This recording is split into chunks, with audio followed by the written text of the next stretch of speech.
channel YouTube Mas dan Ember. Kisah tragis cucu Rasulullah yang kepalanya dijadikan permainan sepak bola.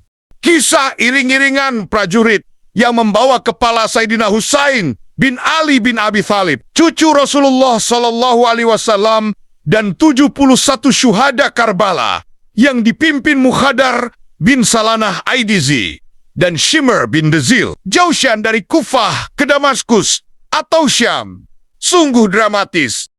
Bagaimana tidak dramatis? Setiap kota yang mereka lalui, rakyat dipaksa keluar rumah untuk ikut mengarak 72 kepala syuhada perang Karbala itu.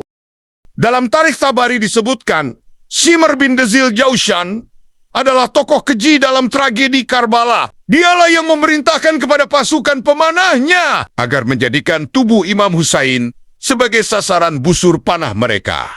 Tanpa peduli dengan tubuh Husain yang penuh luka akibat serangan panah, Shimr memerintahkan pasukannya untuk menyerang Husain secara bersama-sama. Di antaranya tebasan pedang Sinan bin Anas dan Zurah bin Syarik yang mengenai tepat di tubuh Husain, yang membuatnya kemudian terjatuh. Pada tanggal 11 Muharram tahun 61 Hijriah, Umar bin Sa'ed, pimpinan perang musuh Husain, memerintahkan agar 72 kepala syuhada Karbala, termasuk kepala Husain, dipisahkan dari tubuhnya, yang kemudian dibawa oleh Shimr beserta pasukannya menuju Kufah untuk diperlihatkan kepada Ubaidullah bin Ziyad, gubernur Kufah. Ubaidillah bin Ziyad atas perintah Yazid bin Muawiyah kemudian memerintahkan Shimr agar membawa kepala Husain dan para syuhada Karbala menuju Syam. Selain membawa kepala syuhada Karbala, mereka juga membawa tawanan Karbala seperti Ali bin Husain dan Zainab binti Ali. Dalam perjalanan ke Syam ini, banyak drama yang terjadi. Sesampainya di pinggiran Sungai Furat, para pembawa kepala-kepala para syuhada menurunkan bawaannya di rumah peristirahatan pertama. Lalu sibuk bergembira dan mempermainkan kepala Husain dan menghabiskan sebagian malam untuk minum dan bermabuk-mabukan.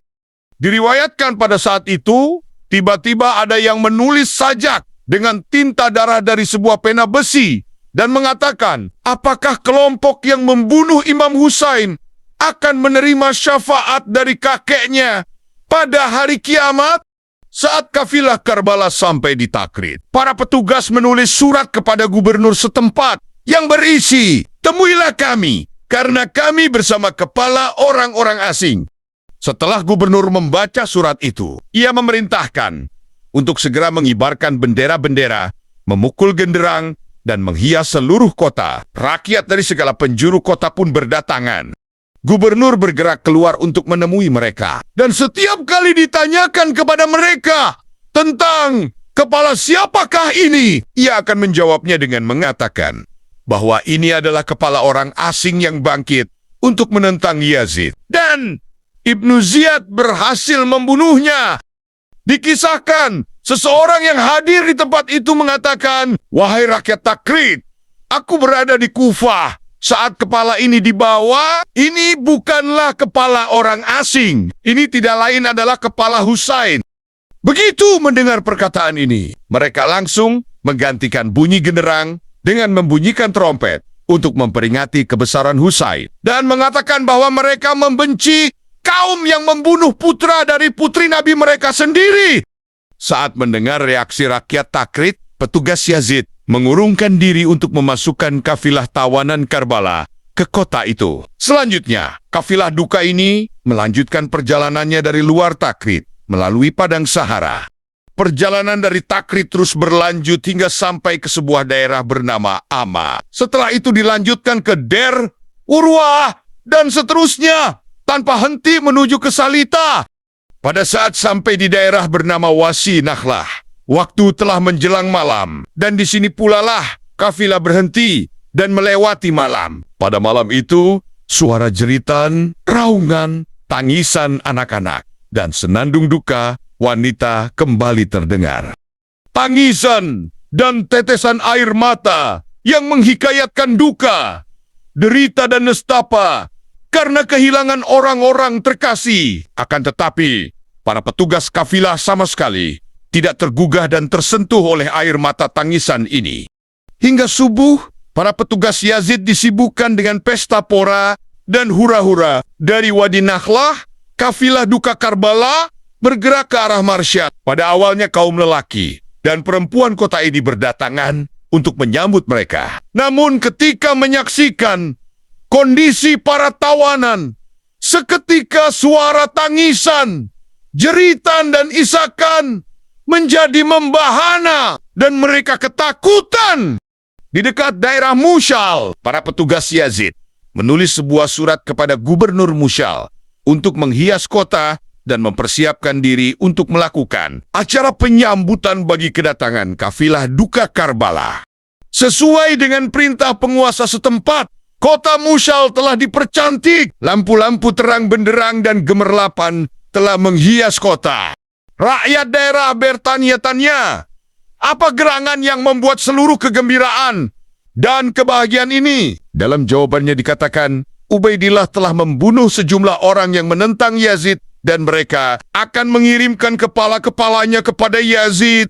Seseorang yang berada di tengah-tengah Rakwit mulai meneriakkan kata-kata, "Wahai rakyat Mushal, mereka semua berbohong. Ketahuilah bahwa sebenarnya yang telah dibunuh oleh Ibnu Ziyad bukanlah orang-orang asing. Mereka tidak lain ialah cucu Rasulullah. Dan dalam kafilah ini terdapat kepala Imam Husain yang hendak diserahkan kepada Yazid."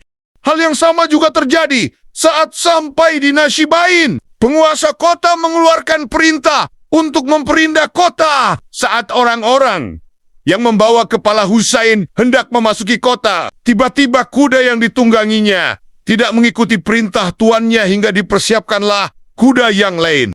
Namun, kuda yang ini pun melakukan tindakan yang serupa.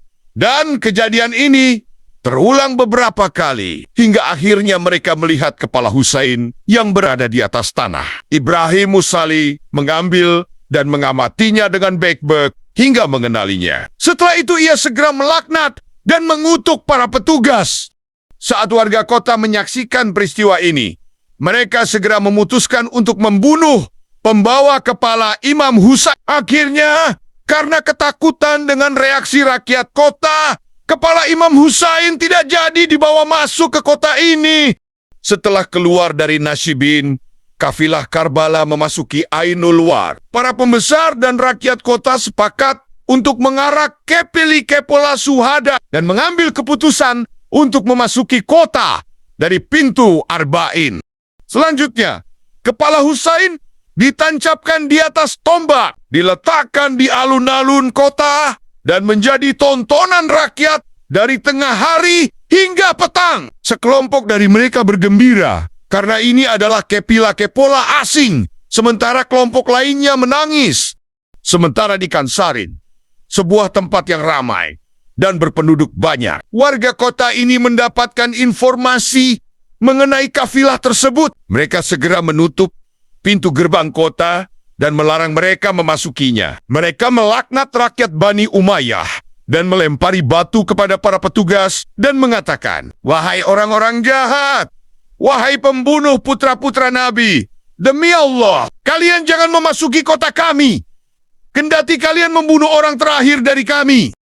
Tatkala kafilah ini berhenti untuk sejenak beristirahat di samping sebuah gunung bernama Jaushan selama 1 malam, mereka meletakkan kepala Husain di atas sebuah batu. Saat matahari terbit, kepala diangkat dari sana. Beberapa tetes darah dari kepala Husain mengalir di atas batu. Rakyat kota ini baru menyadari masalah ini setelah kafilah bergerak. Setelah kepergian kafilah, mereka berkumpul di sekitar titsen-titsen darah itu dan melakukan majelis duka di tempat itu. Di Kufrseb, pintu gerbang di benteng kecil ini tertutup untuk kafilah. Rakyat duduk di atas menara dan tidak bersedia memberikan perbekalan kepada petugas Yazid. Bahkan mereka juga tidak bersedia memberikan sedikit air pun kepada mereka. Kuli mendekati rakyat dan berteriak, "Wahai rakyat Kufrseb, bukankah kalian berada di bawah ketaatan kami? Lalu kenapa kalian tidak bersedia memberikan air kepada kami?" Rakyat menjawab, "Demi zatnya, kami tidak akan memberikan air kepada kalian Sekalipun setetes, kalianlah yang telah menutup air atas para keturunan telaga Kautsar dan mereka syahid dengan bibir-bibir yang kehausan.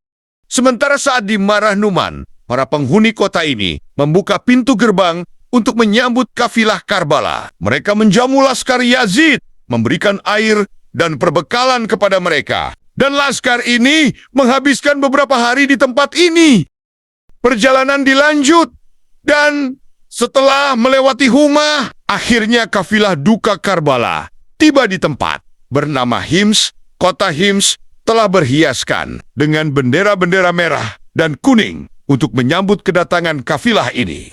Namun ketika rakyat kota menyadari bahwa tawanan kafilah ini adalah putra Ali bin Abi Thalib dan para putra Rasulullah SAW, mereka merasa bersalah dan para perempuan kota segera melakukan majelis duka dan bersenandung duka.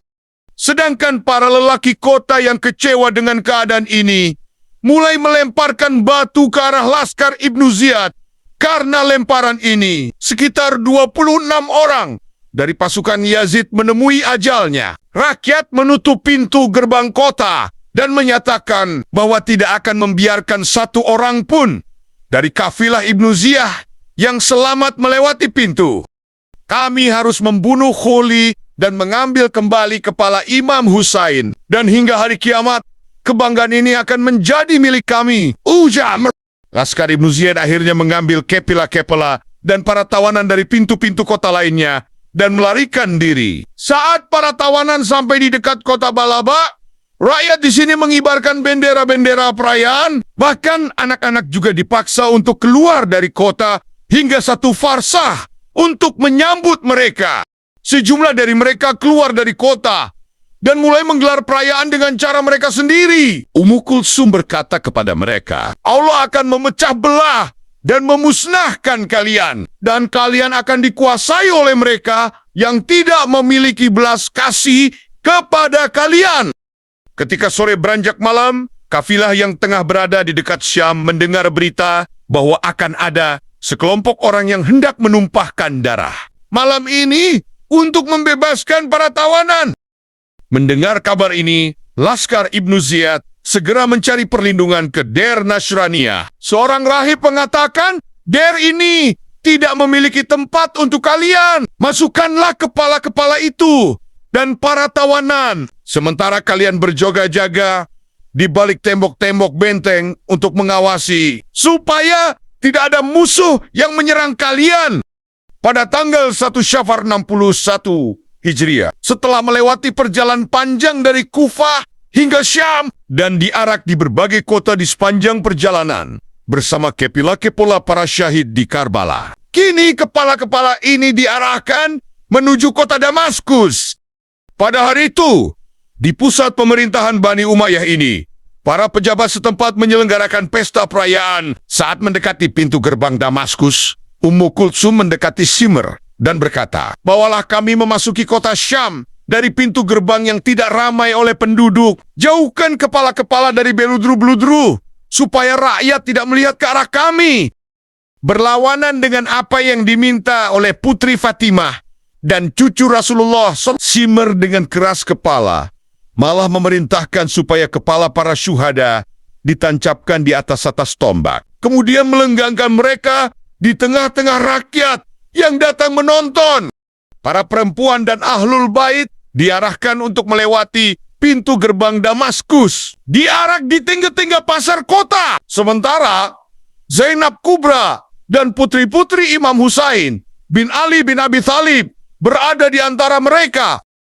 Peristiwa lain yang terjadi di Syam adalah kehadiran ahlul bait Imam Husain di tempat perjamuan Yazid. Dalam pertemuan ini, Ali bin Husain dan Zainab Kubra dengan khutbah-khutbahnya berhasil menjelaskan banyak realitas dan fakta untuk rakyat dan membongkar wajah Yazid dan keturunan Yazid yang zalim dan bengis. Kejadian lain di kota ini adalah penempatan kafilah ahlul bait di reruntuhan bangunan. Dan tragedi paling menyayat hati adalah meninggalnya Ruqayyah, putri Imam Husain, yang baru saja berumur 3 tahun di reruntuhan ini Dikarenakan luka yang dideritanya selama masa tawanan, ia meninggal di sisi kepala ayahnya. Konon, saat melihat potongan kepala Husain, Yazid berduka dan menangis. Informasi lain menyebutkan, Yazid justru senang dan merasa puas. Beberapa waktu kemudian Yazid menyerahkan kepala itu kepada Zainab, yang diusirnya agar membawa kepala itu ke Mesir. Menurut satu versi, perempuan ini lalu mengubur kepala Husain di Kairo, Mesir. Kuburan itu berada di tempat yang kini dikenal dengan Masjid Husain. Sementara tubuhnya dikubur di Karbala, Irak. Ini menurut sebuah versi. Itulah kisah Imam Husain, cucu Rasulullah Shallallahu Alaihi Wasallam, yang kepalanya dijadikan permainan sepak bola dan diarak bersama 71 syuhada lainnya dari Kufah ke Damaskus. Terima kasih sudah menonton. Semoga kalian sehat selalu, panjang umur, menjadi umur yang berkah, dan lancar rezekinya. Bagi yang sedang sakit, semoga lekas sembuh. Amin. Amin. Ya Rabbal Alamin. Subscribe, like, komen, dan share.